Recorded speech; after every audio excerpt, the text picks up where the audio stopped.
Thanks for tuning in to the Charles Novell School of Music podcast, The Best Day Yet. Here you'll find tips, insight, and information to help your music and your ministry succeed. Whether you're a singer, a musician, or a songwriter, we want to help you where you are, but we also want to help you get to where you want to go. We believe that our talents are God's gift to us, but what we do with those are our gift back to God. Yesterday's information is important, but what we can learn today will make this the best day yet.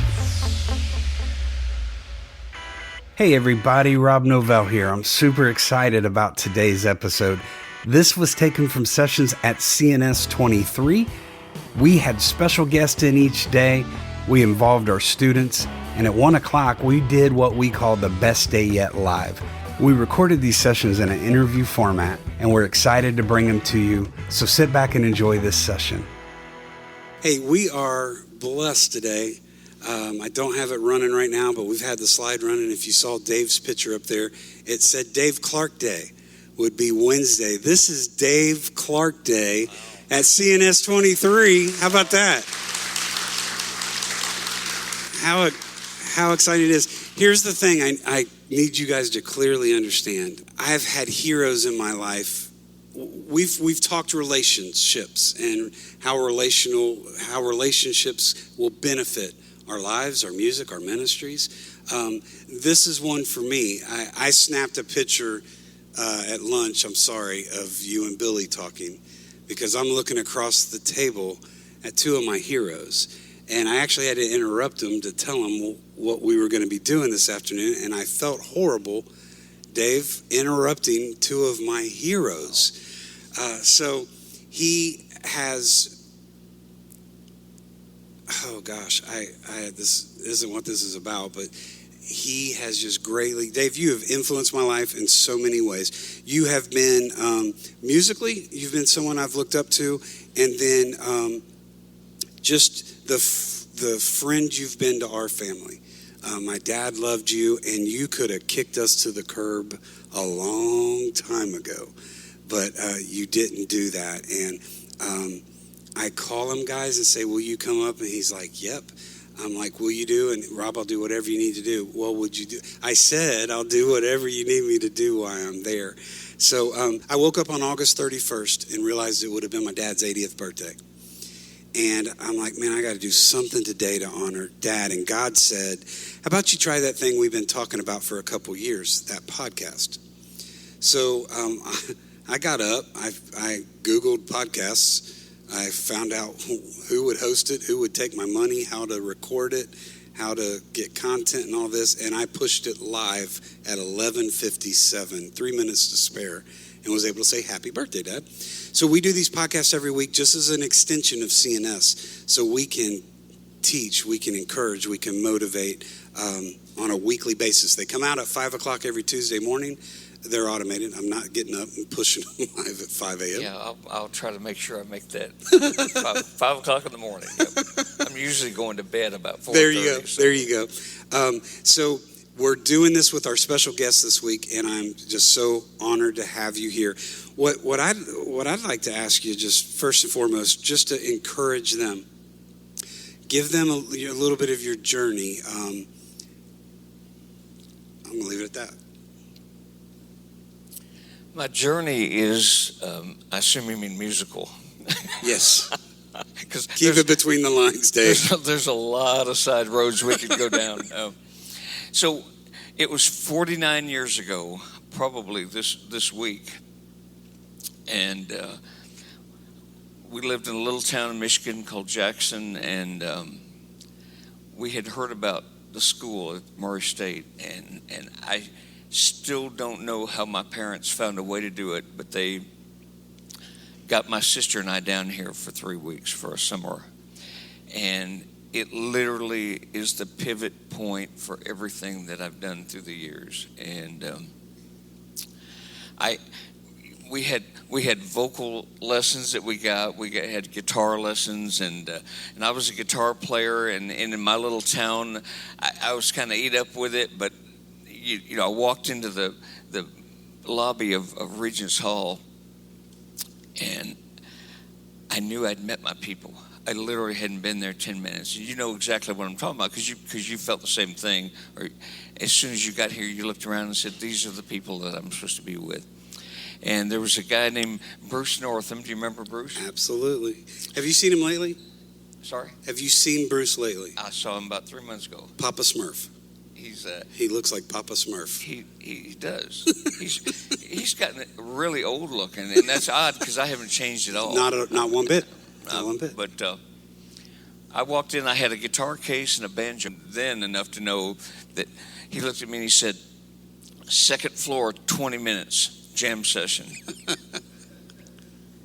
And I walked up there, and within a half hour of being on campus, I was in the middle of playing music that I loved with people who were so far better than me. But all I wanted to do was be a writer, and I would bug people like Charles Novell and just say, would you just listen to one song? And I'd go to my vocal lesson. My voice teacher was Steve Hurst, and I failed miserably as a voice student, but I got him to listen to one song. And I was young, I was in 10th grade, and the pivot point literally for everything. So that year at the school, they had a talent contest, and a kid named Blake Northam, who was Bruce's younger brother, chose my song to sing in the talent contest. And he won first place that year. And it was the first time I had heard somebody sing something that was in my heart. The other thing that happened that year, my guitar teacher was a guy named Michael McElravy. And he played for the Spears, who were my favorite group. And he began to write out charts and explain what they called the Nashville number system to a kid from Michigan. And every light that could go off did. I got it. I had no idea how much I would need that in the years ahead. And he taught me the guitar fills from songs that I'd heard. And when I left here, I'll tell one more piece of the story from Rory. Absolutely. I met the dean of the school that year was a guy named Don Butler, and Don was the executive director of the Gospel Music Association. Don said to all the students, if you ever come to Nashville, come look me up. So I moved there, and that was my first appointment. And I walked in and I sat down in that big leather purple chair of his, and he had the long beard and the stately voice. And the first thing he said was, it's good to have you here. You do realize every song has already been written. Ouch. And I don't know what else he said.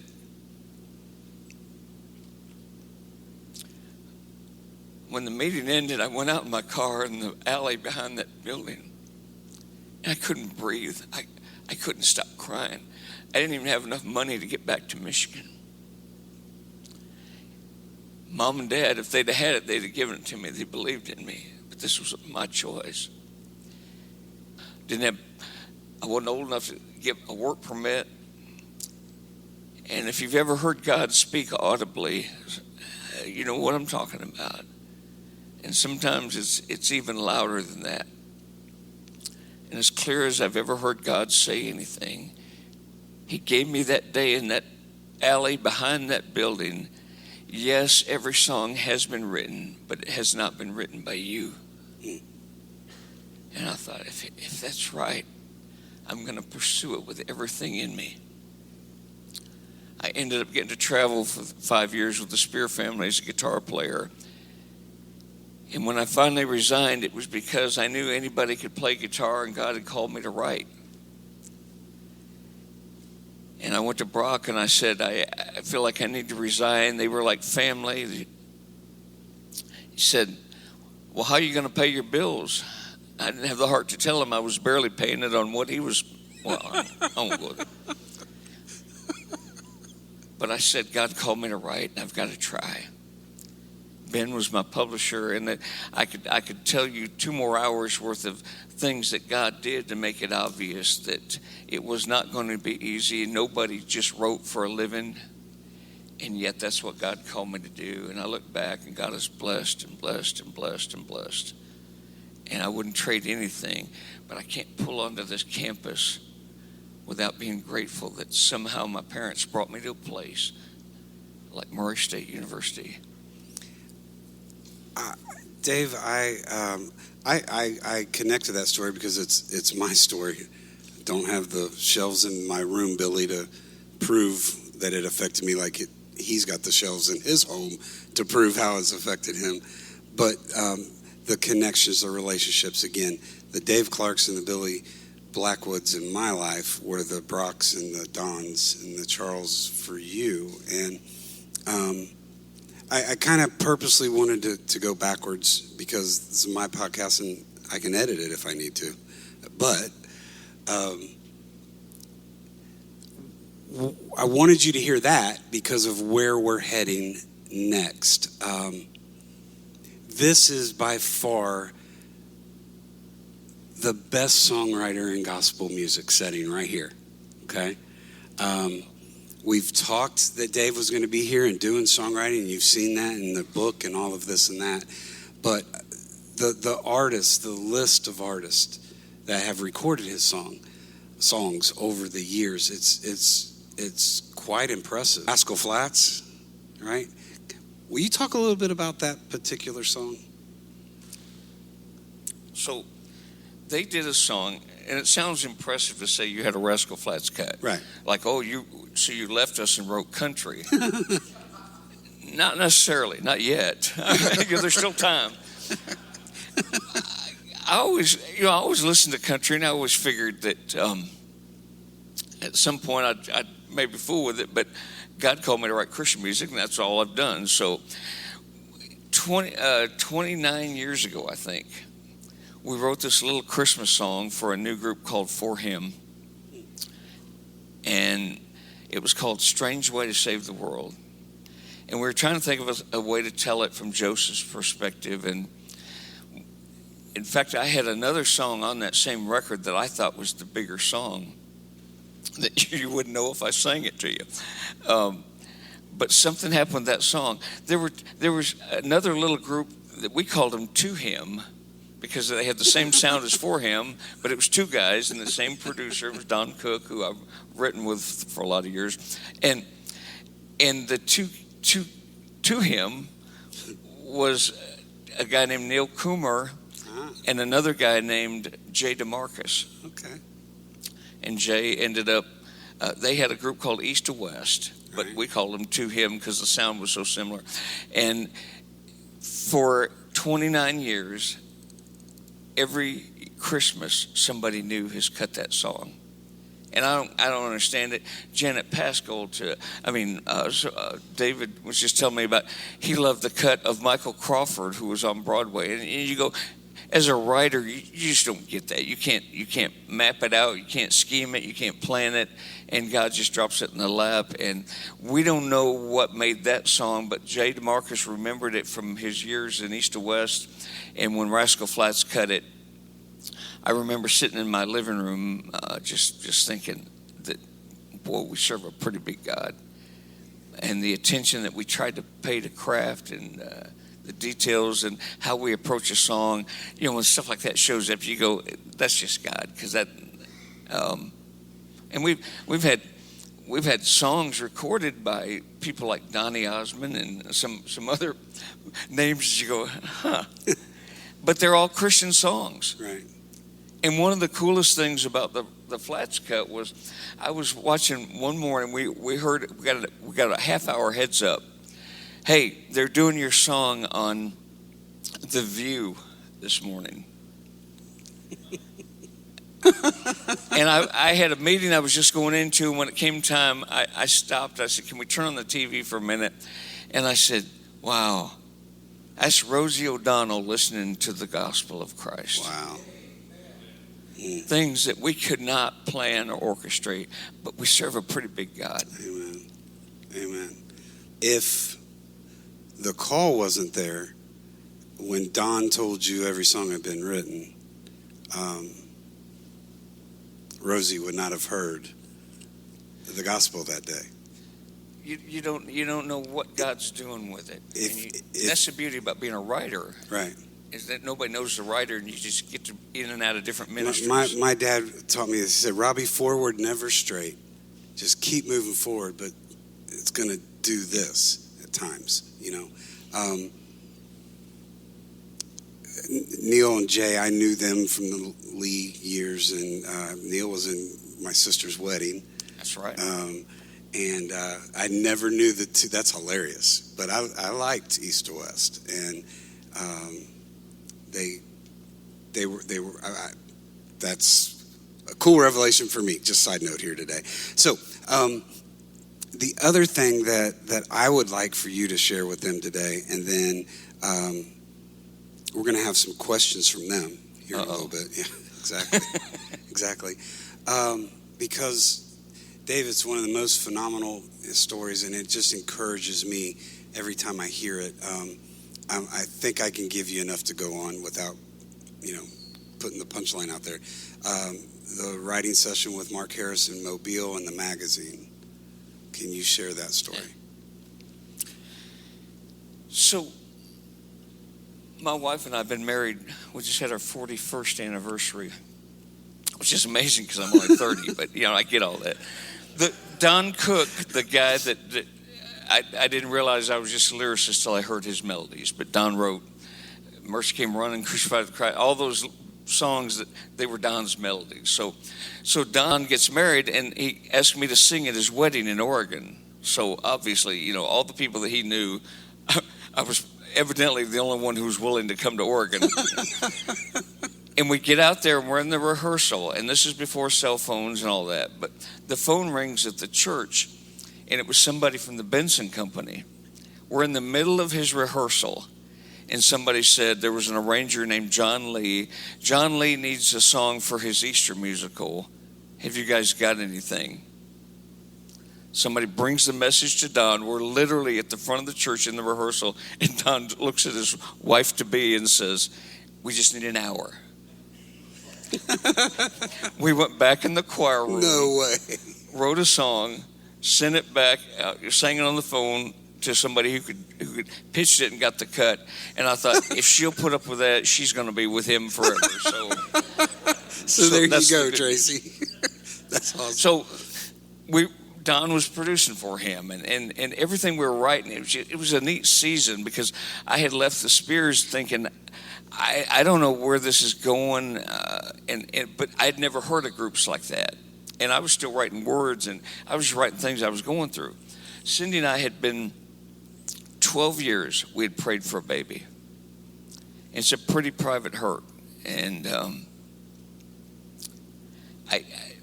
it's just a private hurt. We hadn't told our family. We knew all the jokes to make. We knew to be out of town on Mother's Day. Just because we didn't want it was just tough.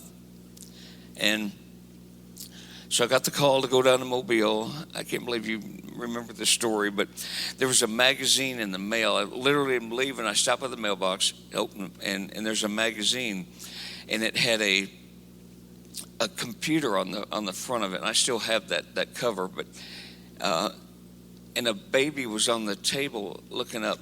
Well, what we just found out was Mark Harris from For Him had just found out he and his wife were going to have a baby. Andy Chrisman, the tenor singer from For Him, they just found out he and his wife were going to have a baby. Don Cook, the producer, he and his wife, all at the same time, they all found out they were going to have their first kids. I knew we were going to have to write a kid's song, and it was going to be tough. I see this magazine, and I go, I'm not real smart, but I've learned to trust what moves me. So I take that magazine down to Mobile, and I show it to Mark. And on the bottom of this baby look in the computer, it just says something about paving the way for a future generation. So I show it to Mark, and he said, yeah, that's great. We ended up writing something at me from a payphone at Denver Airport one time. He said, I can't get that magazine cover out of my head, that picture. He said, can we write a song called Future Generations? I said, yeah, let's do it. And I honestly don't remember. He said, you start the verse, I'll start the chorus. I don't remember which way it went. So we start writing that song. We take it to Don. Don writes music to it.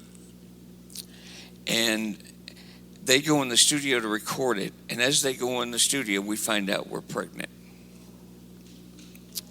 And the due date was November 12th, which is my birthday. Again, God's always been pretty obvious. I don't know if he thinks I just need the extra help or not, but my father was born November 7th. My father-in-law was born November 9th, the same year. They're 2 days apart.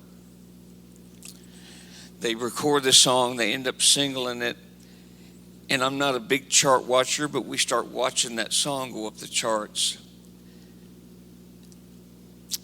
as we're going through our 9 months waiting for this baby.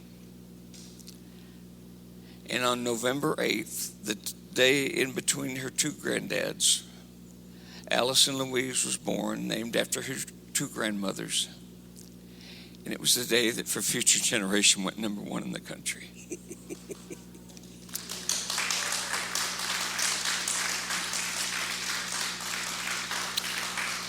So when I talk about an obvious God, it's because I've seen it too many times. I know it's not about me. And I feel like I'm the luckiest guy in the world just to get to live near the story when it happens. We talked yesterday in songwriting about Dad really believed that every single person in here should be a songwriter, because the best songs come from personal experience, and everybody in here has personal experiences. And when you say you can't believe I would remember that story, that's Dave. That's one of the most encouraging stories to me, because that story you just shared. I know some things we did late at night on this campus. Listen, we all have our Saul to Paul moments, I guess. I don't know, but here's my point in all of this. They're sick of hearing it, but first day, so you're gonna have to hear it. Isaiah 1:19. If you're willing and obedient, you'll eat from the best of the land. Willing was a 10th grader from Michigan, and best of the land for me, that's not a Maserati in a 6,000 square foot home. That's, I have an amazing wife, 2 amazing kids, an okay dog, a nice house. No one's towing my cars out of my driveway. Your best of the land is God honored your willingness, your obedience, and blessed you and your wife. It's God's plan. Isaiah, his ways and thoughts are higher than ours. I've told Billy, last place I thought I'd be sitting here was here running a school that you got kicked out of for a little bit.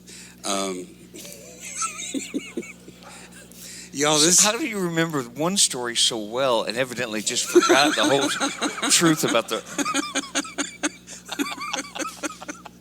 It's so awesome.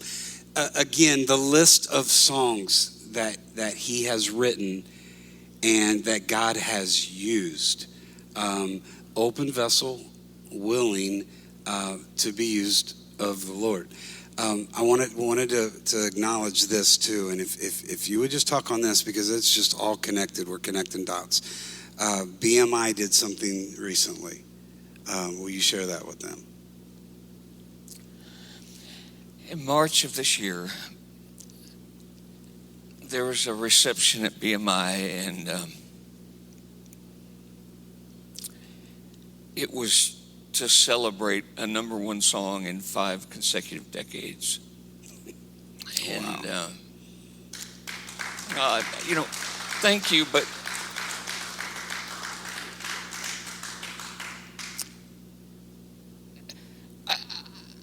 I had always joked and said if we ever had one in 5 decades, we'd do a party, because I don't like to go to that stuff. And when I found out they were doing it, I told my wife, if this is about me, I'm not showing up. If we can celebrate the songs, I'll be there.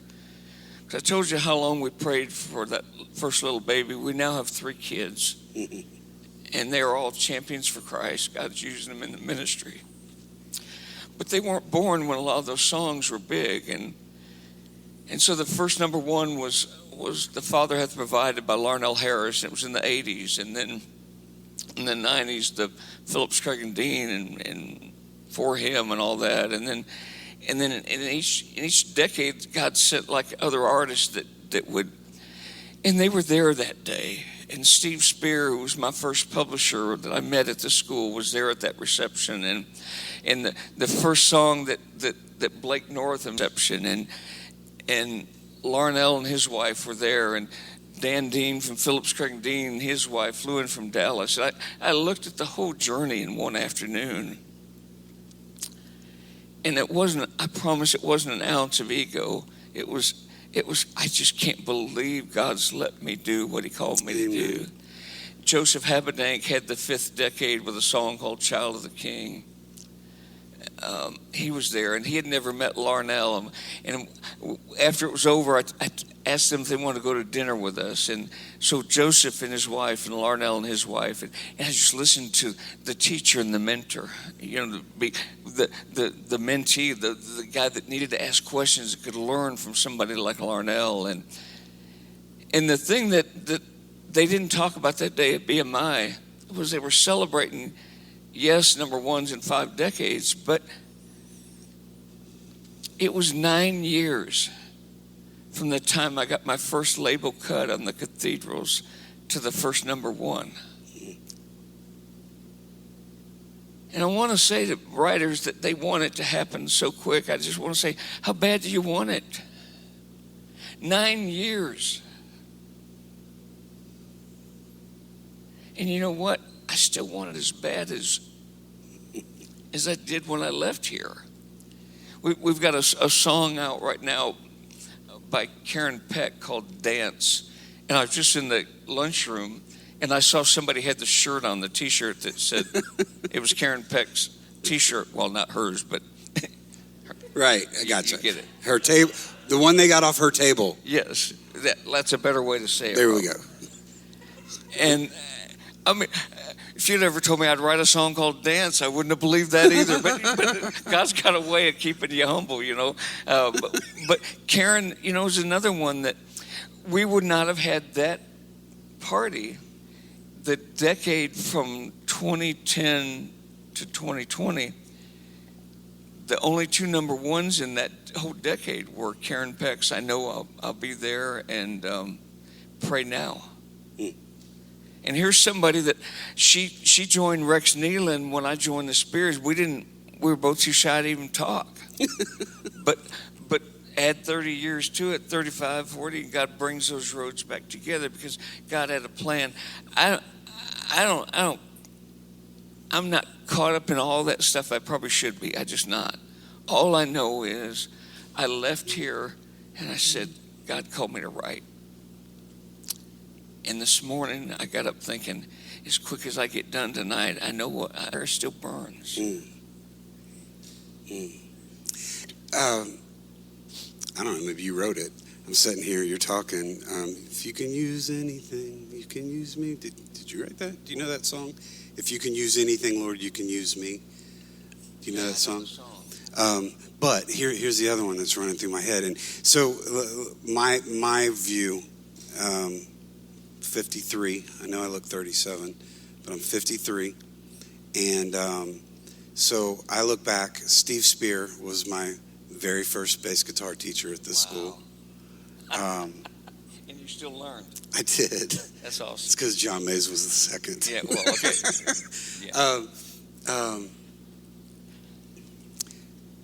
I went from Steve Spear to John Mays to Mark Birchfield. That was my order. And watching you, Gary Shepard's here. He was a student here at the school. Watched him go and do his thing, and so many. We don't have time to go through all of that. But I remember as a kid. Do you remember the season where we'd run around to the campus bookstore and get the blue shirt with the yellow Rowdy? Yeah. You remember Rowdy Robbie? Get Rowdy. Yeah, Get Rowdy. I'm trying to get it. John's here Friday. I'm trying to get a T-shirt in time to present to him. Do you remember why that? Where that I don't know that.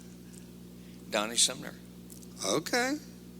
He would say "arky darky," and those were the 2 things. It turned into T-shirts. Yeah, that's awesome. That's awesome. And Donnie, again, we were all pretty young, Right. but just so you guys have a class called, they used to call it choral technique. Okay. Now it's We're really not. We've got a worship course in the afternoon. Okay. We'll have a worship concert tomorrow night. So worship. It means the same thing. Just worship sounds hipper. So I'm kidding. So I'm down. You didn't ask this question, but again, it ties into what y'all are doing here. So Dave Smith, you were probably here, but one year at the school, they did a record, a live record with the Stamps Quartet live at Murray State. See that garage door is right there. Yeah. Yeah.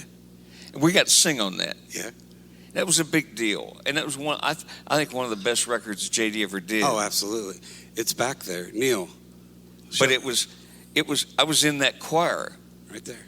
So, yes, that's it. So you forward a few years later, I'm at the Benson Company, and I get a call one day and I was writing there, and they called and say, said, no, we're serious. So I've done a lot of records. That was not my goal, but to get to work with a hero, sure, you get that. Right. Only I had real heroes, unlike the ones that Robbie is. So I go and I meet with JD, and JD's pretty intimidating, and I'm pretty quiet and shy. And he did his part. But I said, you know what? I'll do the record on one condition. You got to let us cut a song called Victory Road. Ooh. Do you know why? No. That was the song that we learned every day in our group singing class. And Dave probably remembers that song, but that was the title cut of that record with JD and the Stamps, and it was nominated for a Grammy. It was his very first Grammy nomination. Wow. But that song is on there. You can find it on iTunes. It was cut because I needed to tie those two things together. Wow. That's awesome. I don't know what your question was, but no, where I was going was from that era, and I'm hearing this song while you were talking, so it was a neat moment for me. John Mays wrote "You Can Use Me." Yeah, Spears recorded. Right, and man, you're sharing your story, and that's just what I'm seeing, an open, willing vessel, and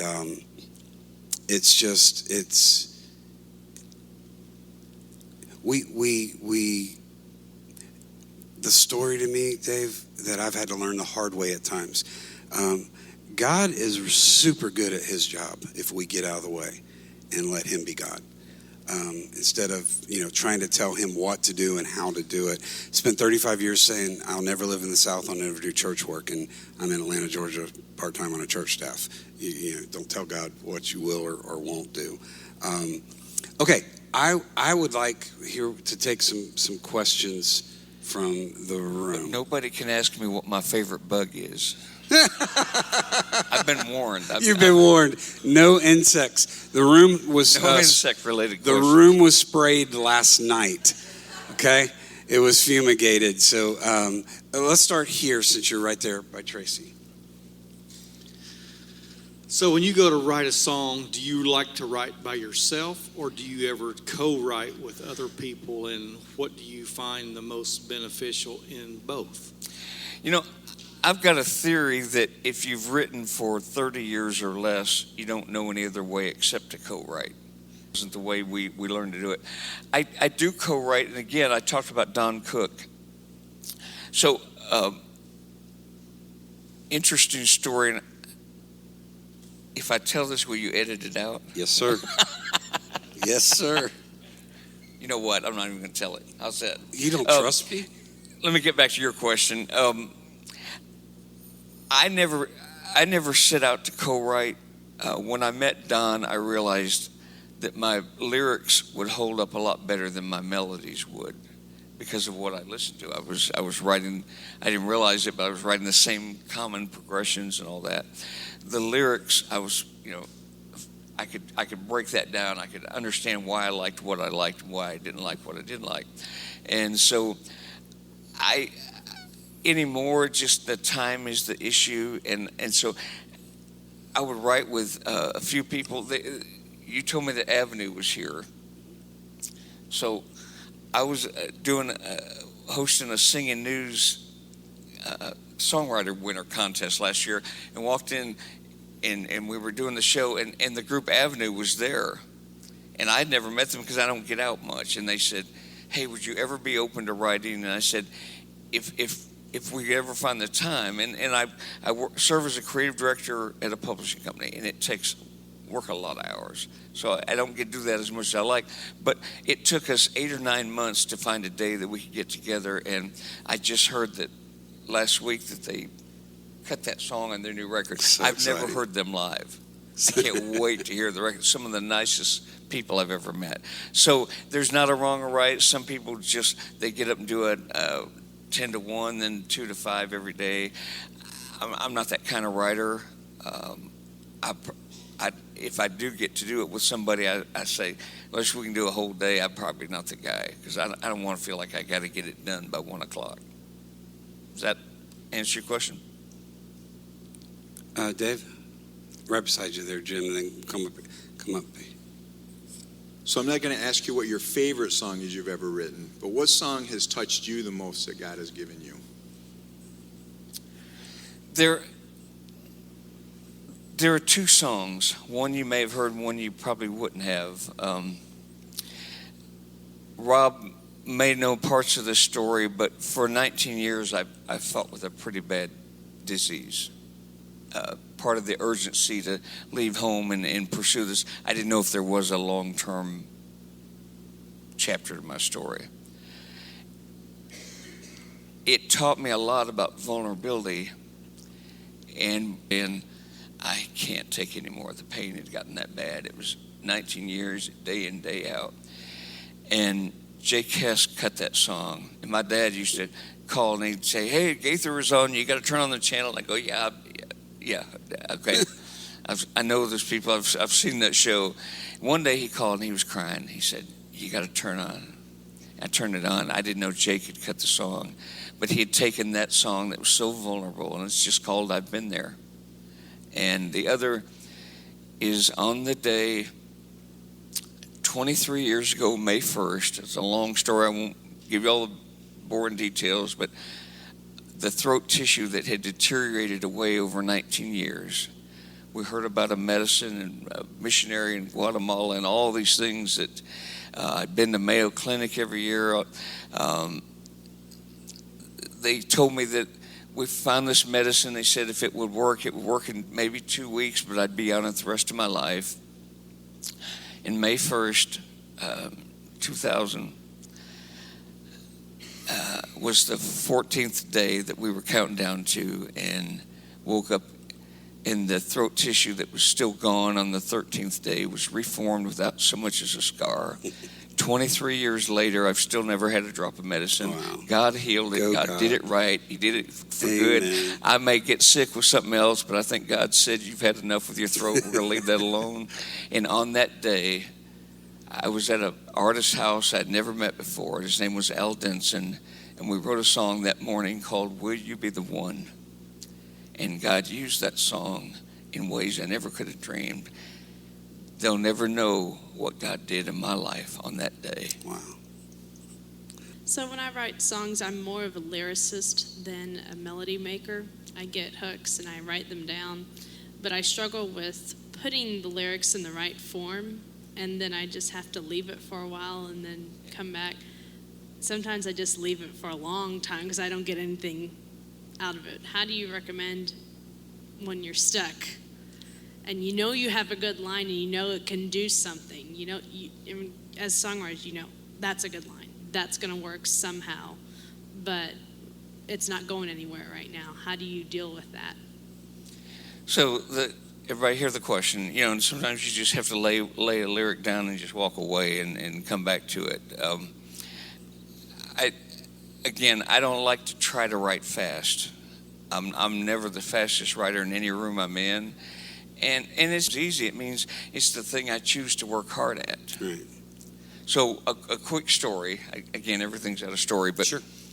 So years ago, I had a song I wanted to write, and I thought it was a great idea. It was going to be about the cross being the first family tree. Well, that sounded really clever and all that. So I wrote a verse, but then I didn't know what to do with it. But I liked that verse. I just didn't know where to. So I just kind of put it, down. I'd go on. 10 years later, 10 years, I was in a room with a group called Phillips Craig and Dean, and Sean Craig says, "Dave, I've got an idea for a song, but I don't know how to start it." I said, "What's your idea?" He said, "I picture this little boy, and he lived his whole life on an island. And there's a wall all the way around the island." And in my mind, I was thinking Cuba, because in my generation, that was the island with the wall, even though the wall didn't exist. He said, "I picture this little boy wakes up one morning and the wall is gone." And he said he goes to the edge of the water, and he was so passionate about telling. He said, "I just picture the little boy lifts up his hands and says, 'So this is how it feels to be free.'" He said, "How do you start a song like that?" I said, "What about this? There's a wall that has been standing since the day that Adam fell, and sin is where it started, and sin is why it held. Speaking as a prisoner who was there but lived to tell, I remember how it felt." And he literally he looked at me. It was the only time in my life somebody thought I was smart. It was word for word what I'd written 10 years before. I knew it felt solid. I just never dreamed where it would end up. And sometimes when you walk away and you look back at it, you go, "You know what? That word isn't as good as I thought it was. That line could be better." And I heard a saying years ago, and I don't know who came up with it, but I have seen it over and over and over and over through the years, that when the student's ready, the teacher appears. And the takeaway from that as a writer is, when the song is ready, somehow doors just open. Wow. That's good. Does that make sense? That's good. John. Who do you listen to that inspires you? So that's a great question, because I'm convinced that everybody's got to have a writing hero, a writing mentor. And I'd been influenced by Harold Lane because I traveled with him, and he wrote songs like "Standing on the Solid Rock," but that was more Southern than where my instincts were. So a guy named Larnelle Harris had a new record out called "Servant's Heart," and there was a song on there called "He Paid Much Too High a Price." And the song talked about he paid much too high a price, and guilt and shame to have my heart just change, stirred at times, never truly change. And he talked about the crucifixion day being the day when midnight fell. And I had never heard writing like that. And the guy's name was Phil McHugh. And I began to find anything I could find with Phil McHugh's name on it. And that was way back in the 80s. He wrote a lot with Greg Nelson, who was the producer of Sandy and Steve and Larnelle. And last month, we were in the studio recording a new Easter project, and I had gone back and put a song in there that Phil McHugh and Greg Nelson wrote called "Calvary's Love." I don't know where to find Phil, but I sent Greg Nelson an email and just said, "Just so you know, the attention that you guys paid to craft has still inspired me 40 years later." But yes, find a writer that you like and analyze what they do, and see if you can figure out patterns. And there are things that every week I've got a new song inspiring me to try something new. It's good. Thank you for coming, Dave. We're enjoying it a lot. So you're working with a hook. You get a hook, you're working with it. It's coming pretty easy, and then all of a sudden you think, I'm going to Google that and see how many other people have used that hook. And you come up, okay, well, here's 4 or 5 artists that have used this hook. Should you just scrap it? Or should you say, I can write that song from my perspective? I'm hearing that through the house. What? She's saying you get a hook and you think it's great. You Google it and you find out there's a lot of hooks in the sea. should you scrap it, or do you keep going with that thought? I keep going. But I got to be honest. I hear all the writers talk about find that hook, and I know that's a vital part of it. But geez, the older I get, the more I'm intrigued by big ideas. No clever place to land, but you got to say it anyway. I tell you one more quick story. If Yep. you got time? Yep. So I talked about Karen Peck. Karen Peck called about 2 years ago, and she said, "Hey, friend." That's how Karen talks. Karen. We didn't talk that way in Michigan. She said, Guys. "I want to write a song called Bringing in the Sheaves." And I started laughing. I said, "You know that hook's already been written." She said, "Do you know what it means?" Only she made more syllables out of that. And I hope she hears this. I'll send her a copy. She said, "Do you know what it means?" I said, "I don't guess I ever thought about it." She said, "Well, they just lost a grandbaby. And I knew they had hurt, as you would." She said, somebody sent her a Bible study that they had done on grief. And evidently back in the day, I knew it was connected with grain, but what I didn't know was that the grain was they would bring it as an offering of grief. And she's explaining that, and the hair standing up in my arm, and I'm thinking, oh my gosh, we just went from a hook that I probably wouldn't have been interested in writing to a big idea. Right. And it will be the next single off her record.